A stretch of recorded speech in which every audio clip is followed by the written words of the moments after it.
Good morning everyone. आज हम लोग सब्जेक्ट इंग्लिश है। इंग्लिश में चैप्टर नंबर 1 पढ़ेंगे। आज चैप्टर नंबर 1 में क्या है वो देख लेते हैं। कीलू द मंगूस। कीलू द मंगूस ये चैप्टर का नाम है।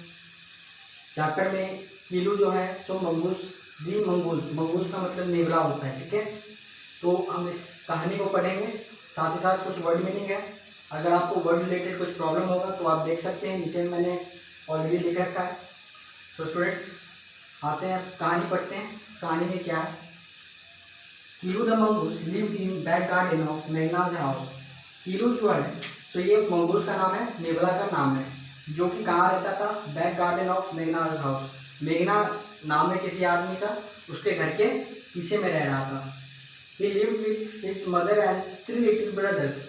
वो किसके साथ रह रहा था, तो अपनी माँ के साथ, और साथ ही साथ उसके 3 छोटे छोटे भाइयों थे, जो कि अपने भाइयों के साथ वो रह रहा था।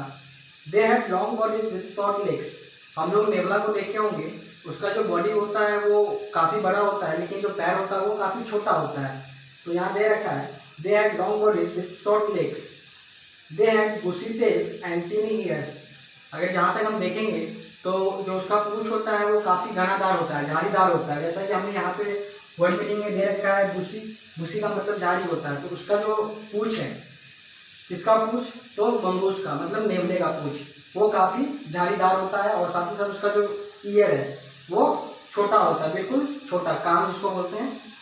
There bright eyes shone like beads. Shone like beads का मतलब है कि जो उसका आँख होता है वो काफ़ी चमकीला होता है, मतलब मोती की तरह। हम लोग कई बार देखते होंगे जो कि आँख चमकते रहता है, तो सेम उसी की तरह जो है सो उसका आँख चमकते रहता है। His brothers were already good hunter like their mother। इसका मतलब है कि उसके जो भाई थे, ठीक है, वो ऑलरेडी मतलब गुड हंटर्स, मतलब काफ़ी अच्छे शिकारी थे। किसके तरह, तो वो अपनी माँ की तरह। But Keelu was not smart like his brothers. लेकिन कीलू जो मंगूस का नाम है, नेवले का जो नाम है, वो काफ़ी स्मार्ट नहीं था। किसके तरह, तो वो अपने भाइयों की तरह।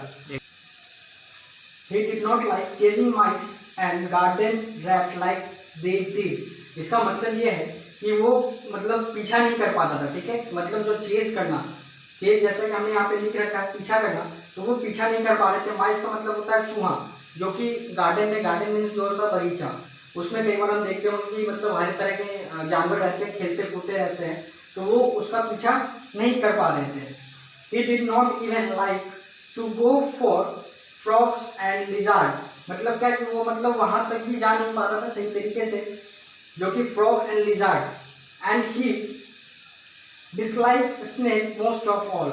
और वो मतलब सबसे ज़्यादा नापसंद करता था किस चीज़ को, dislike snake most of all. मतलब वो सभी चीज़ों में से वो बस स्नेक को डिसलाइक, मतलब जो भी हमारे जानवर थे वहाँ पे, उस सब में से वो स्नेक को मोस्ट ऑफ ऑल मतलब डिसलाइक करते थे। ठीक है, तो हमने अभी जो देखा है वो एक पैराग्राफ हमने एक कहानी पढ़ा है। इससे रिलेटेड जो भी वर्ड मीनिंग है वो मैंने आपको लिखा रखा है।